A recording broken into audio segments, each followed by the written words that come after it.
2021년 8월 24일 대한민국이 전 세계를 발칵 뒤집힌 사건이 터집니다. 카불 공항에서 15km 떨어진 검문소. 탈레반이 총을 들이대며 390명 중 단 한 명만 내놓으라고 협박하고 있습니다. 버스 안 온도는 40도, 아이들이 울고 임신부가 쓰러지는 절체절명의 순간입니다. 그런데 이때 한국군 지휘관이 내린 결정은 전 세계를 충격에 빠뜨렸습니다. 도대체 무슨 일이 벌어진 걸까요? 72시간 만에 일어난 이 기적 같은 실화가 어떻게 대한민국을 받는 나라에서 주는 나라로 바꿔놓았을까요? 시작 전에 좋아요와 구독 눌러주세요. 질 좋은 영상으로 보답하겠습니다. 자, 시작합니다. 저는 경기도 평택에 사는 박윤호라고 합니다. 공군 준장으로 30년간 하늘을 날아온 조종사죠. 어릴 때부터 비행기를 좋아했는데 한국 전쟁 당시 우리를 도와준 유엔군 수송기를 보고 자란 세대입니다. 그때 외국 군인들이 우리 할머니께 초콜릿을 건네주던 모습을 아직도 기억해요. 그 기억이 제 마음 한구석에 늘 남아있었습니다. 2021년 8월 24일 그날 아침 비상벨이 울렸습니다. 아프가니스탄 수도 카불이 탈레반 손에 넘어갔다는 소식이었죠. 세계 각국 대사관이 철수를 시작했고 현지에 남은 우리 국민들과 조력자들이 위험에 빠졌습니다. 준장님, 390명을 구출해야 합니다. 국방부 작전실에서 울린 전화 한 통이 제 운명을 바꿔놓았습니다. 390명이라는 숫자가 머릿속에 박혔어요. 그중엔 아이들도 있고 임신부도 있다고 했습니다. 순간 집에 있는 제 딸 생각이 났어요. 올해 초등학교 3학년인 아이가 아침마다 아빠 조심히 다녀오세요라고 말하던 목소리가 귓가에 맴돌았습니다. 작전 브리핑실에 들어서자 지도 위에 빨간 점들이 표시되어 있었어요. 카불 시내 곳곳에 흩어져 있는 구출 대상자들의 위치였습니다. 탈레반이 검문소를 설치했고 거리 곳곳에서 총성이 들린다는 보고가 계속 들어왔어요. 상황은 시시각각 악화되고 있었습니다. 이 작전의 성공 가능성은 얼마나 됩니까? 참모진 중 한 명이 조심스럽게 물었어요. 솔직히 말하면 확신이 서지 않았습니다. 하지만 포기할 수는 없었어요. 이 사람들은 우리나라를 위해 일했던 분들이고 그 가족들이었으니까요. 100% 성공시키겠습니다. 제가 답했을 때 회의실이 조용해졌어요. 모두가 불가능에 가까운 임무라는 걸 알고 있었거든요. 하지만 저는 확신했습니다. 우리 할머니께 초콜릿을 건네주던 그 외국 군인들처럼 이번엔 우리가 도울 차례라고 생각했어요. 집으로 돌아가는 길에 편의점에서 딸이 좋아하는 과자를 샀습니다. 혹시 모를 상황에 대비해서 미리 사둔 거였어요. 집에 도착하니 딸이 숙제를 하고 있었습니다. 아빠, 오늘 뉴스에서 아프가니스탄 이야기 봤어요. 거기 사람들이 많이 힘들대요. 아이의 말에 가슴이 뭉클했어요. 이런 순수한 마음이 바로 우리가 지켜야 할 가치라고 생각했습니다. 그래, 아빠가 그 사람들을 도우러 갈 거야. 위험하지 않아요? 딸의 걱정스러운 표정을 보니 마음이 무거워졌어요. 하지만 거짓말할 수는 없었습니다. 조금 위험할 수도 있어. 하지만 아빠가 꼭 해야 할 일이야. 우리나라도 예전에 어려울 때 다른 나라의 도움을 받았거든. 그날 밤 짐을 싸면서 생각했어요. 이 작전이 성공하면 단순히 390명을 구하는 게 아니라 우리나라의 품격을 보여주는 일이 될 거라고 말이에요. 실패하면 모든 책임은 제가 져야 하지만 성공하면 대한민국의 자랑스러운 역사가 될 거라고 확신했습니다. 다음 날 새벽 공항으로 출발하기 전 잠든 딸의 이마에 살짝 키스했어요. 아빠 금방 돌아올게. 그 약속이 제 마음을 더욱 단단하게 만들었습니다. 390명의 생명을 구하겠다는 공항에 도착한 순간 느꼈던 그 공기는 지금도 잊을 수가 없어요. 뜨거운 사막 바람에 화약 냄새가 섞여 있었고 멀리서 들리는 총성이 현실감을 더했습니다. 작전명 미라클, 기적이라는 뜻의 이 작전이 정말 기적이 필요한 상황이었어요. 현지 시간 오전 9시 대사관 직원들이 급하게 모은 390명이 세 대의 버스에 나누어 탔습니다. 한국 대사관 직원 11명,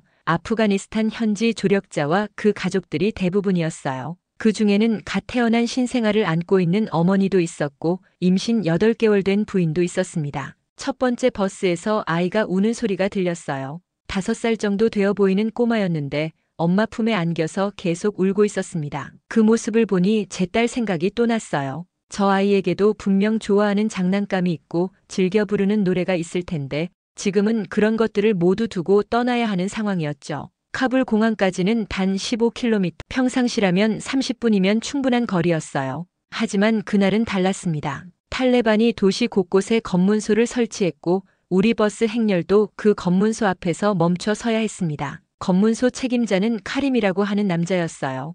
30대 중반 정도로 보이는 그는 총을 어깨에 메고 우리 버스를 바라보고 있었습니다. 통역관을 통해 들은 그의 첫 마디가 지금도 선명해요. 390명이나 되는군요. 많습니다. 명단을 내놓으십시오. 제가 앞으로 나서서 명단을 건네주었어요. 카림은 한 장씩 넘기며 꼼꼼히 살펴보더니 이렇게 말했습니다. 이 중에서 한 명만 내려주시면 나머지는 통과시켜드리겠습니다. 순간 머리가 하얘졌어요. 한 명을 희생시켜서 나머지를 구하라는 말이었거든요. 하지만 그럴 수는 없었습니다. 누구 하나 포기할 수 없었어요. 모두가 소중한 생명이고 모두가 우리가 지켜야 할 사람들이었으니까요. 그럴 수는 없습니다. 제가 단호하게 대답했을 때 카림의 표정이 굳어졌어요. 그는 다시 한번 명단을 살펴보더니 냉소적인 미소를 지었습니다. 그럼 모두 내려서 한 명씩 신원 확인을 하겠습니다. 시간이 지나고 있었어요. 공항의 한국군 수송기는 언제까지 기다릴 수 없는 상황이었습니다. 탈레반의 공격이 언제 시작될지 모르는 상황에서 비행기도 위험에 처할 수 있었거든요. 하지만 버스 안의 사람들은 더 위험한 상황에 놓여 있었습니다. 버스 안 온도는 40도를 넘나들었어요.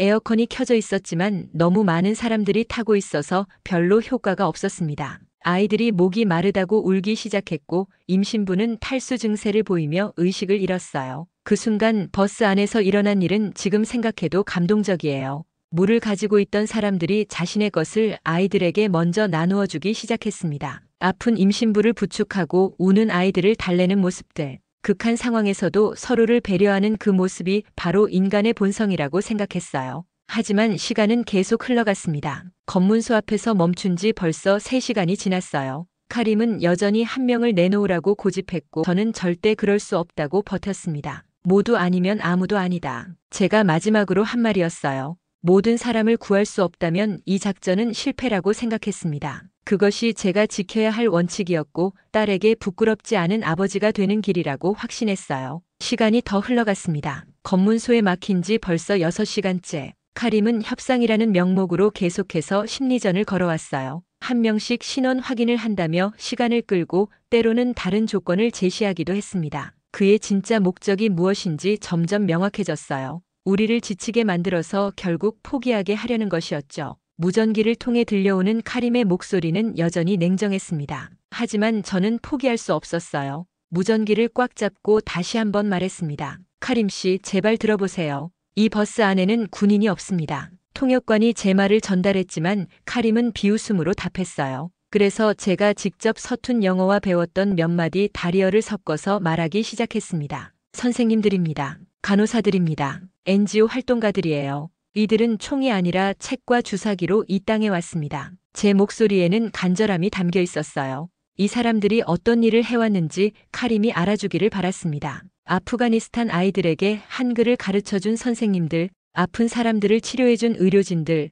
우물을 파고 학교를 지어준 활들, 타랑으로 이 나라에 왔던 사람들이었어요. 하지만 그럼 더 우리 문화를 아닙니까? 우리나라도 전쟁을 겪었습니다. 그때 다른 나라 사람들이 와서 도와주었어요. 총을 들고 온 군인들도 있었지만 빵과 약을 가지고 온 사람들도 있었습니다. 지금 이 버스에 탄 사람들은 후자예요. 무전기 너머로 잠깐의 침묵이 흘렀습니다. 혹시 카림의 마음이 움직인 걸까 싶었어요. 하지만 곧 들려온 건 더욱 차가운 목소리였습니다. 감동적인 이야기군요. 하지만 규칙은 규칙입니다. 한 명을 내놓지 않으면 아무도 통과시킬 수 없어요. 그때 버스 안에서 일어난 일은 정말 놀라웠어요. 맨 앞자리에 앉아있던 김 선생님이라는 분이 일어서더니 이렇게 말씀하시는 거예요. 준장님, 제가 내리겠습니다. 나머지 분들은 구해주세요. 순간 버스 안이 술렁였어요. 김 선생님은 이른이 넘으신 분으로 20년 동안 아프가니스탄에서 한국어를 가르쳐 오신 분이었습니다. 평생을 이 땅의 아이들을 위해 헌신하신 분이 스스로 희생하겠다고 나서신 거였어요. 하지만 그때 놀라운 일이 벌어졌습니다. 버스 안에 다른 승객들이 하나둘씩 일어서기 시작한 거예요. 아니요, 제가 내리겠습니다. 젊은 간호사가 말했고 이어서 NGO 활동가도 대사관 직원도 똑같은 말을 했습니다. 심지어 현지 조력자들까지도 자신이 내리겠다고 나섰어요. 그 순간 저는 깨달았습니다. 이것이 바로 우리가 지켜야 할 가치구나 하고 말이에요. 390명이 모두 한마음이 되어 서로를 보호하려고 하는 모습, 그 모습을 보니 눈물이 날 것 같았어요. 하지만 저는 절대 누구도 희생시킬 수 없었습니다. 아무도 내릴 필요 없습니다. 우리는 모두 함께 가는 거예요. 제가 단호하게 말했을 때 카림이 다시 무전기를 켰습니다. 시간이 부족하지 않습니까? 공항의 비행기가 언제까지 기다려줄지 모르는데 말이에요. 카림은 우리의 약점을 정확히 알고 있었어요. 시간이 우리의 적이라는 것을 말이죠. 하지만 저는 마지막 카드를 꺼내 들었습니다. 카림 씨, 당신도 가족이 있으시죠? 자녀가 있으시죠? 갑작스러운 질문에 카림이 당황하는 기색을 보였어요. 그것이 지금 무슨 상관입니까? 이 버스에 탄 아이들을 보세요. 당신 자녀와 똑같은 아이들이에요. 똑같이 웃고 똑같이 울고 똑같이 꿈을 꾸는 아이들입니다. 그때 정말로 기적 같은 일이 일어났어요. 버스 창문으로 5살 정도 된 여자아이가 작은 손을 흔들며 웃고 있는 모습이 보였거든요. 그 순수한 미소가 검문소까지 전해진 것 같았어요. 무전기 너머로 카림의 한숨 소리가 들렸습니다. 그리고 마침내 들려온 한마디. 10분만 더 기다리겠습니다. 그 다음엔 정말 모르겠어요. 짧은 시간이었지만 희망이 보였어요. 그 시간 안에 반드시 돌파구를 찾아야 했습니다. 10분이 지났습니다. 카림은 약속을 지켰어요. 더 이상 기다릴 수 없다며 최후 통첩을 보내왔습니다. 그때 제 시계를 보니 오후 6시였어요. 벌써 검문소에 막힌 지 9시간이나 되었습니다. 공항에서는 계속 독촉이 들어왔어요. 수송기가 언제까지 기다릴 수 있는지 모른다는 메시지였죠. 그 순간 저는 마지막 결단을 내렸습니다. 더 이상 협상으로는 안 된다는 걸 깨달았어요. 무전기를 들고 작전본부에 연락했습니다. 특수부대 지원을 요청합니다. 모든 수단을 동원해서라도 390명을 구출하겠습니다. 작전본부에서는 위험하다며 만류했어요. 무력 충돌이 일어날 수 있다는 경고도 했습니다. 하지만 저는 이미 결심했어요. 평화적 해결이 안 된다면 다른 방법을 써야 한다고 말이죠. 분 후 특수부대 40명이 도착했습니다. 검은 전투복을 입고 완전 무장한 대원들이었어요.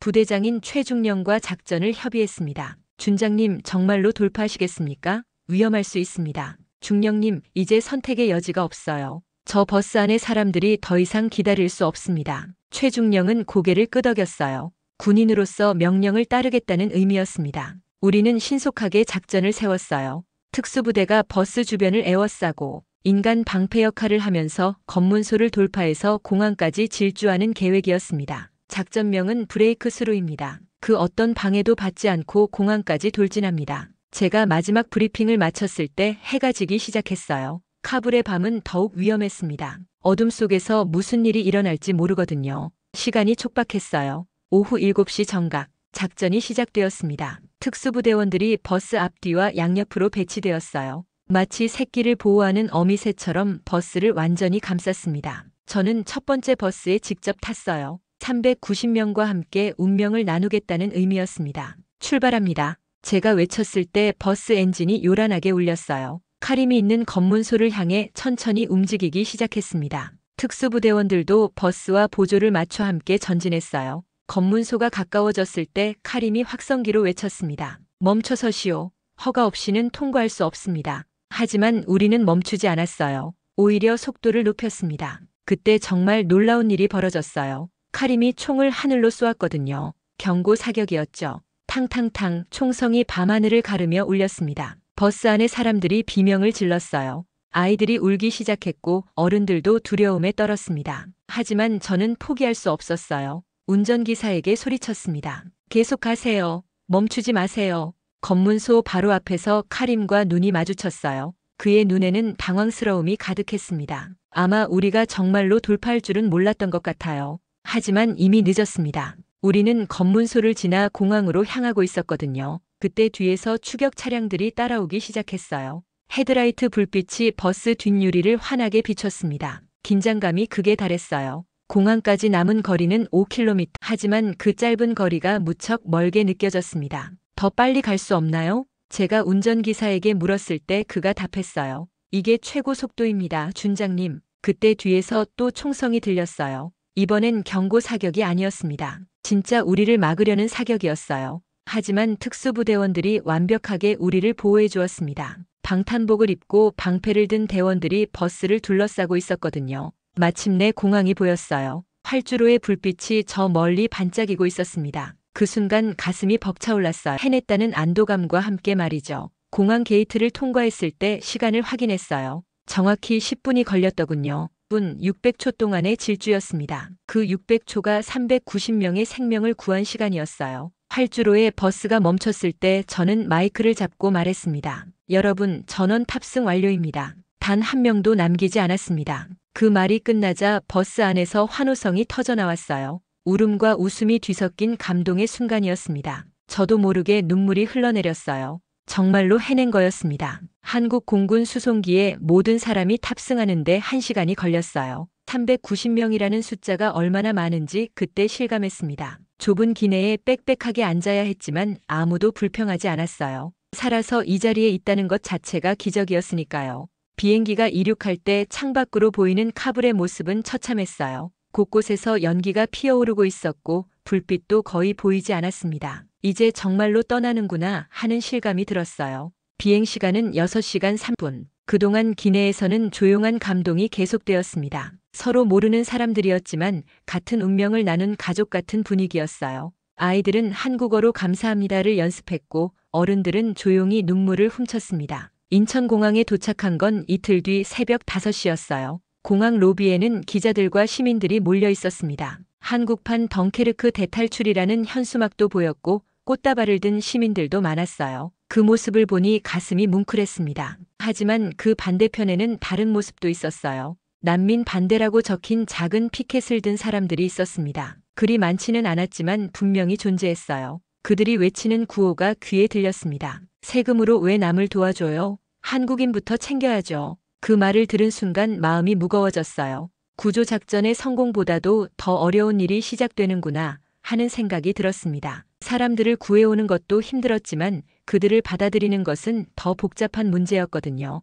공항에서 임시 기자회견이 열렸어요. 기자들의 질문이 쏟아졌습니다. 준장님, 이번 작전에 가장 어려웠던 점은 무엇입니까? 사람의 마음을 바꾸는 것이었습니다. 무력으로는 할 수 없는 일이었어요. 앞으로 이분들의 한국 정착에 대해서는 어떻게 생각하시나요? 그 질문에 잠시 말을 멈췄어요. 솔직히 확신이 서지 않았거든요. 구해오기까지는 제 몫이었지만 그 다음부터는 우리 사회 전체의 몫이었으니까요. 쉽지 않을 거라고 생각합니다. 하지만 우리가 해낼 수 있다고 믿어요. 기자회견이 끝나고 집으로 돌아가는 길에 인터넷 댓글들을 봤어요. 스마트폰으로 포털 사이트에 들어가니 여러 가지 반응들이 올라와 있었습니다. 대한민국이 자랑스럽다. 진짜 영화 같은 이야기네요. 이런 게 진짜 리더십이지 같은 긍정적인 댓글들도 많았어요. 하지만 그 사이사이에는 다른 목소리들도 있었습니다. 가짜 뉴스 아니에요? 탈레반 스파이들 섞여 있는 거 아님? 왜 우리 세금으로 외국인을 도와줘야 하는데? 같은 의혹과 반감을 드러내는 댓글들이었죠.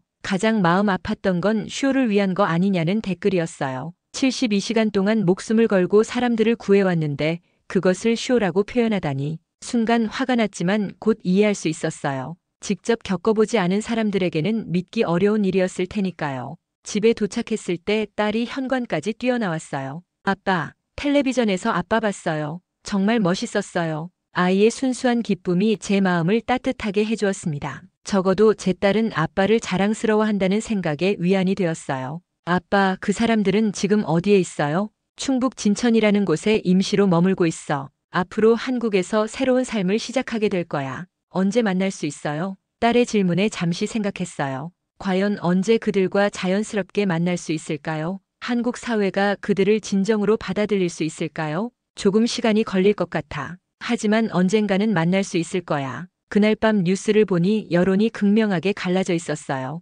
찬성하는 사람들과 반대하는 사람들이 각각 절반씩이었습니다. 구조작전의 성공은 끝이 아니라 시작이었던 거죠. 침대에 누워서 천장을 바라보며 생각했어요. 우리가 구한 건 단순히 390명의 생명만이 아니었습니다. 우리나라의 정신도 함께 구한 거였어요. 받기만 했던 나라에서 주는 나라로 변한 대한민국의 모습, 그것이 진짜 의미였다고 확신했습니다. 한 달 후 저는 충북 진천 임시생활센터를 방문했어요. 390명의 분들이 어떻게 지내고 계신지 궁금했거든요. 센터에 도착했을 때 가장 먼저 눈에 들어온 건 김치 냄새였습니다. 구수하고 정겨운 그 냄새가 코끝을 간지렸어요. 센터 식당에서는 놀라운 광경이 펼쳐지고 있었어요. 이른이 넘어 보이는 할머니 한 분이 아프가니스탄 가족들에게 따뜻한 밥을 나눠주고 계셨습니다. 그분의 이름은 김순애 할머니였어요. 진천에서 평생을 사신 분으로 센터가 문을 연 첫날부터 자원봉사를 나오신다고 했습니다. 밥 굶지 말아요. 정 붙이려면 입부터 열어야지. 김순애 할머니가 서툰 영어와 몸짓으로 말씀하시는 모습이 인상적이었어요. 언어는 통하지 않았지만 마음은 충분히 전해지고 있었습니다. 아프가니스탄 어머니들이 고개를 숙여 감사 인사를 드리고 아이들은 할머니 치마를 붙잡고 애교를 부렸어요. 할머니, 이렇게 매일 오시기 힘드시죠? 제가 물어보니 김순애 할머니가 웃으시며 답하셨어요. 힘들긴 뭐가 힘들어요? 우리도 어려울 때 남의 도움 많이 받았잖아요. 이젠 우리가 도울 차례지. 그 말을 들으니 가슴이 뭉클했어요. 바로 이런 마음이 우리가 지켜야 할 한국인의 정신이구나 하는 생각이 들었습니다. 점심시간이 되자 식당이 활기로 가득해졌어요. 메뉴는 된장국과 김치찌개, 불고기였습니다. 처음엔 맛을 모르겠다며 조심스럽게 먹던 아이들이 금세 숟가락을 놓지 않았어요. 특히 김치는 아이들에게 인기가 많았습니다. 매워요. 하지만 맛있어요. 5살 된 사라라는 아이가 한국어로 말하는 모습을 보니 신기했어요. 벌써 한국어를 배우기 시작한 거였습니다. 아이들의 적응력은 정말 놀라웠어요. 식사 후에는 더 놀라운 일들이 벌어졌어요. 센터 마당에서 태권도 수업이 있었거든요. 진천 지역 태권도장에서 자원봉사로 아이들을 가르쳐주고 있었습니다. 하얀 도복을 입은 아이들이 하나, 둘, 셋, 넷을 외치며 발차기를 연습하는 모습이 귀여웠어요. 태권도는 마음을 강하게 만들어줍니다. 몸만 단련하는 게 아니라 정신도 단련하는 거예요. 태권도 사범님이 통역사를 통해 아이들에게 설명해 주었어요. 아이들은 진지한 표정으로 듣고 있었습니다. 그 중에서도 12살 된 압둘이라는 남자아이가 특히 열심이었어요. 선생님, 저도 언젠가 한국 사람들처럼 태권도를 잘할 수 있을까요? 압둘의 질문에 사범님이 웃으며 답했어요. 물론이지요. 마음만 먹으면 뭐든 할 수 있어요. 여기는 대한민국이니까요. 그 대화를 들으며 저는 한국의 미래를 보는 것 같았어요. 이 아이들이 자라서 훌륭한 한국인이 될 모습 말이에요. 오후에는 센터 강당에서 한국어 수업이 있었어요. 김 선생님이 칠판에 한글을 쓰며 발음을 가르쳐주고 계셨습니다. 똑같은 김 선생님이었어요. 카불에서 함께 버스를 탔던 그분이었습니다. 대한민국을 따라 해보세요. 대-1-민-국. 어른들도 아이들도 모두 열심히 따라했어요. 서툰 발음이었지만 진심이 담겨 있었습니다. 그 모습을 보니 눈물이 날 것 같았어요. 수업이 끝나고 김 선생님과 이야기를 나눴어요. 선생님 어떠세요? 여기 생활이 어렵지 않으신가요? 어렵긴 하지만 희망이 있어요. 이 사람들이 정말 열심히 배우려고 하거든요. 한국을 사랑하려고 노력해요. 그때 인터넷에서는 조금씩 변화가 일어나고 있었어요. 처음에는 부정적인 댓글들이 많았지만 시간이 지나면서 다른 목소리들이 나오기 시작했습니다. 김순애 할머니의 김치 담그는 영상이 SNS에 올라왔거든요. 영상 속에서 할머니는 아프가니스탄 어머니들에게 김치 담그는 법을 가르쳐주고 계셨어요. 언어는 안 통했지만 손짓 발짓으로 설명하시는 모습이 웃음을 자아냈습니다. 그 영상에 달린 댓글들은 이전과 달라요. 할머니 너무 귀여우세요. 진짜 한국의 어머니 같아요. 이런 게 진짜 컬처 아닌가요? 그 같은 따뜻한 반응들이었습니다. 아이들이 태권도 하는 영상도 인기였어요. 작은 도복을 입고 열심히 발차기를 연습하는 모습에 네티즌들이 열광했습니다. 귀여워 죽겠네. 우리 아이들이네 같은 댓글들이 달렸어요. 가장 인상적이었던 건 압둘이 한국어로 대한민국을 또박또박 말하는 영상이었어요. 그 영상에는 10만 개가 넘는 좋아요가 달렸고 댓글들도 응원 일색이었습니다. 센터를 떠나며 김순애 할머니께 인사를 드렸어요. 할머니 정말 감사합니다. 할머니 같은 분이 계셔서 우리나라가 아름다운 거예요. 할머니가 제 손을 꼭 잡으시며 말씀하셨어요. 준장님이 구해오셨으니 우리가 잘 키워야죠. 이 아이들이 커서 우리나라 자랑이 될 거예요. 그날 집으로 돌아가는 길에 문득 생각했어요. 정이라는 건 거창한 게 아니구나. 따뜻한 밥 한 그릇, 함께 나누는 김치, 아이들을 향한 따스한 시선. 그런 작은 것들이 모여서 큰 힘이 되는 거구나 하고 말이에요. 시간이 흘러 2025년 2월이 되었습니다. 벌써 3년 반이 지난 거였어요. 그동안 많은 일들이 있었습니다. 일부는 한국을 떠나 다른 나라로 갔고 대부분은 한국에 정착해서 새로운 삶을 시작했어요. 그 중에서도 특별한 소식 하나가 제게 전해졌습니다. 진천중학교에서 온 전화였어요. 당시 5살이었던 사라가 이제 중학교를 졸업한다는 소식이었습니다. 그리고 졸업식 사회를 제가 맡아달라는 부탁이었어요. 흔쾌히 승낙했습니다. 그 아이가 어떻게 자랐는지 너무 궁금했거든요. 졸업식 당일 진천중학교 강당은 따뜻한 분위기로 가득했어요. 학부모들과 선생님들 그리고 지역 주민들까지 모여 있었습니다. 그 중에서도 김순애 할머니의 모습이 눈에 띄었어요. 여전히 건강하셨고 사라를 바라보는 눈빛이 할머니 그 자체였습니다.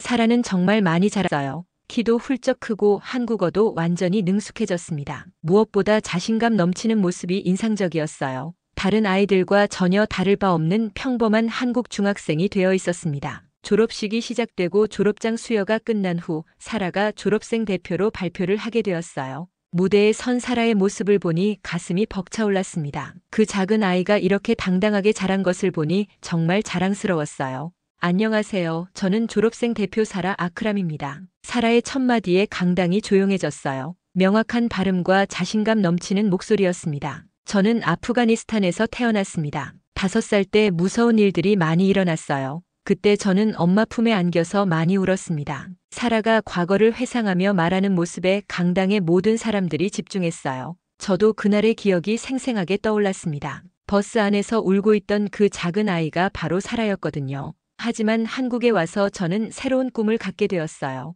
친구들과 어울리기도 힘들었습니다. 하지만 많은 분들이 저를 도와주셨어요. 사라가 김순의 할머니를 바라보며 말했어요. 할머니는 눈물을 닦고 계셨습니다. 김순의 할머니께서는 제게 김치 담그는 법을 가르쳐 주셨고 한국의 명절에는 꼭 집으로 초대해 주셨어요. 할머니 덕분에 한국 문화를 사랑하게 되었습니다. 강당에서 박수가 터져 나왔어요. 김순의 할머니는 고개를 숙이며 겸손해하셨지만 자랑스러운 표정은 감출 수 없었습니다. 그리고 태권도를 배우면서 한국인의 정신을 알게 되었어요. 예의와 배려, 끝까지 포기하지 않는 마음. 그것이 진짜 한국인이 되는 길이라는 걸 깨달았습니다. 사라의 말에 고개를 끄덕이는 사람들이 많았어요. 이 아이가 정말 한국인의 마음을 이해하고 있구나 하는 생각이 들었습니다. 저에게는 어머니 나라가 둘이에요. 아프가니스탄에서 태어났지만 한국에서 사람답게 살 수 있게 되었거든요. 아프가니스탄은 제가 태어난 곳이고 한국은 제가 꿈을 키우는 곳입니다. 그 말을 들은 순간 강당 안이 조용해졌어요. 감동의 정적이었습니다. 저도 모르게 눈물이 흘러내렸어요. 앞으로 저는 한국에서 의사가 되고 싶어요. 그래서 아픈 사람들을 치료해주고 싶습니다. 한국이 저에게 해준 것처럼 저도 다른 사람들에게 도움이 되는 사람이 되고 싶어요. 사라의 발표가 끝나자 강당에서 우레 같은 박수가 터져 나왔어요. 기립박수였습니다. 학생들도 학부모들도 선생님들도 모두 일어서서 박수를 쳤어요. 제가 마이크를 잡고 마무리 인사를 할 차례였어요. 사라 양의 발표를 들으니 정말 자랑스럽습니다. 여러분, 이것이 바로 대한민국의 힘입니다. 서로 다른 곳에서 태어났지만 같은 꿈을 꾸고 같은 마음을 가질 수 있다는 것 말이에요. 제 말에 다시 한번 박수가 터졌어요. 3년 전 카불에서 390명을 구출할 때 저는 단순히 생명을 구한다고 생각했습니다. 하지만 오늘 사라 양의 모습을 보니 우리가 구한 건 생명만이 아니었어요. 꿈과 희망도 함께 구한 거였습니다. 졸업식이 끝나고 사라가 저에게 다가왔어요. 준장님, 그때 저를 구해주셔서 정말 감사해요. 덕분에 이렇게 행복하게 살고 있어요. 사라야, 고마워해야 할 사람은 나야. 내가 이렇게 멋진 사람으로 자라줘서 말이야. 그때 김순의 할머니가 사라의 손을 꼭 잡으시며 말씀하셨어요. 우리 사라가 정말 자랑스럽구나. 할머니가 얼마나 기쁜지 몰라. 사라가 할머니를 꼭 안으며 대답했어요. 할머니 사랑해요. 할머니가 저의 진짜 한국 할머니예요. 그 모습을 보니 가슴이 따뜻해졌어요. 이것이 바로 정이구나 하는 생각이 들었습니다. 피는 다르지만 마음으로 이어진 진짜 가족의 모습이었어요. 집으로 돌아가는 길에 딸에게 전화를 걸었어요. 이제 대학생이 된 딸에게 오늘 있었던 일을 이야기해주고 싶었거든요. 아빠, 정말 감동적인 이야기네요. 그 아이가 그렇게 멋지게 자랐다니. 그래, 정말 자랑스러웠어. 아빠가 한 일 중에서 가장 보람된 일인 것 같아. 그날 밤 잠자리에 들면서 생각했어요. 우리가 심은 작은 씨앗이 이렇게 아름다운 열매를 맺었구나. 사라 같은 아이들이 자라서 대한민국의 미래가 될 거라는 확신이 들었습니다. 졸업식이 끝나고 몇 달 후 뜻밖의 소식이 들려왔어요. 한국 정부가 세계 식량 계획에 3,700만 달러를 추가 기부하기로 했다는 발표였습니다. 아프가니스탄을 비롯한 전 세계 기아 해결을 위한 지원이었죠. 그 발표를 듣는 순간 가슴이 뭉클했어요. 외교부에서 연락이 왔어요. 기부 발표 행사에 참석해달라는 요청이었습니다. 390명 구출 작전의 지휘관으로서 상징적 의미가 있다는 설명이었어요. 물론 기꺼이 참석하겠다고 답했습니다. 행사장에는 많은 사람들이 모여 있었어요. 정부 관계자들, 시민단체 대표들, 그리고 언론인들까지. 그 중에서도 반가운 얼굴들이 보였습니다. 김순의 할머니도 오셨고 사라도 어머니와 함께 참석했어요. 외교부 장관의 발표가 시작되었습니다. 대한민국은 과거 어려운 시절 국제사회의 도움을 받았습니다. 이제 우리가 도울 차례입니다. 받는 나라에서 주는 나라로 변한 대한민국의 모습을 보여드리겠습니다. 그 말을 들으니 3년 전 카불에서의 일들이 주마등처럼 지나갔어요. 그때는 단순히 390명을 구하는 일이라고 생각했는데 결과적으로는 우리나라 전체의 정신을 바꾸는 계기가 되었던 거죠. 행사 후 기자들과 인터뷰를 했어요. 예상했던 질문들이 나왔습니다. 준장님, 3년 전 구출 작전이 오늘의 기부 결정에 영향을 주었다고 보시나요? 직접적인 영향이 있었다고 생각합니다. 그때 우리가 보여준 건 단순한 구조 작전이 아니었어요. 사람을 향한 마음, 그것이 바로 한국인의 정신이라는 걸 확인한 계기였죠. 390명 분들의 현재 상황은 어떤가요? 대부분 한국에 잘 정착하셨어요. 일부는 대학에 진학했고 일부는 취업해서 당당한 사회 구성원이 되었습니다. 특히 아이들의 성장이 놀라워요. 그때 사라가 다가와서 말했어요. 준장님, 저도 한마디 해도 될까요? 기자들이 사라에게 관심을 보였어요. 마이크를 건네받은 사라가 또렷한 목소리로 말하기 시작했습니다. 저는 그때 구출된 아이 중 한 명입니다. 지금은 고등학생이 되어서 의대 진학을 준비하고 있어요. 언젠가 의사가 되어서 아픈 사람들을 돕고 싶습니다. 기자들이 놀라워했어요. 그 작은 아이가 이렇게 훌륭하게 자랐다는 사실에 말이죠. 한국이 다른 나라를 돕는다는 소식을 들으니 정말 자랑스러워요. 저를 도와준 나라가 다른 사람들도 돕는다니 이보다 기쁜 일이 있을까요? 사라의 말에 취재진들이 감동했어요. 어떤 기자는 눈물을 닦기도 했습니다. 행사가 끝나고 김순애 할머니와 이야기를 나누었어요. 할머니, 어떠세요? 기분이 좋으시죠? 좋긴 뭐가 좋아요. 당연한 일을 한 건데 우리가 받은 것도 많잖아요. 할머니의 겸손한 말씀에 또 한 번 감동했어요. 이런 마음이 바로 한국인의 아름다운 정신이구나 하는 생각이 들었습니다. 할머니, 사라가 정말 잘 자랐네요. 우리 사라가 자랑이지. 이제 한국 사람보다 더 한국 사람 같아요. 그때 사라가 할머니 팔에 팔짱을 끼며 말했어요. 할머니, 제가 의사가 되면 할머니 건강을 제가 책임질게요. 고마워라, 우리 사라야. 그 모습을 보니 정말 진짜 할머니와 손녀 같았어요. 피보다 진한 정으로 이어진 가족의 모습이었습니다. 집으로 돌아가는 길에 딸에게 전화를 걸었어요. 아빠, 뉴스에서 봤어요. 정말 멋있었어요. 고마워. 아빠도 자랑스러웠어. 아빠, 그때 그 일을 하길 정말 잘한 것 같아요. 단순히 사람을 구한 게 아니라 우리나라의 품격을 높인 거네요. 딸의 말에 가슴이 뭉클했어요. 제가 한 일을 딸이 자랑스러워한다는 게 가장 큰 보상이었습니다. 그날 밤 일기를 쓰면서 생각했어요. 3년 전 카불에서 시작된 일이 이렇게 큰 변화를 가져올 줄 몰랐습니다. 390명을 구하는 것에서 시작해서 우리나라 전체의 의식을 바꾸는 일이 되었어요. 한국 전쟁 때 우리 할머니께 초콜릿을 건네주던 외국 군인의 이야기로 시작했던 제 인생이 이제는 우리가 다른 나라 사람들에게 도움을 주는 이야기로 완성되었습니다. 받는 나라에서 주는 나라로, 도움받던 나라에서 도움 주는 나라로 변한 대한민국의 모습이었어요. 지금도 저는 조용히 믿고 있습니다. 사람을 구하는 데는 국경이 없다는 것을, 그리고 그것이 바로 한국이 세계에서 배운 가장 강한 무기라는 것을 말이에요.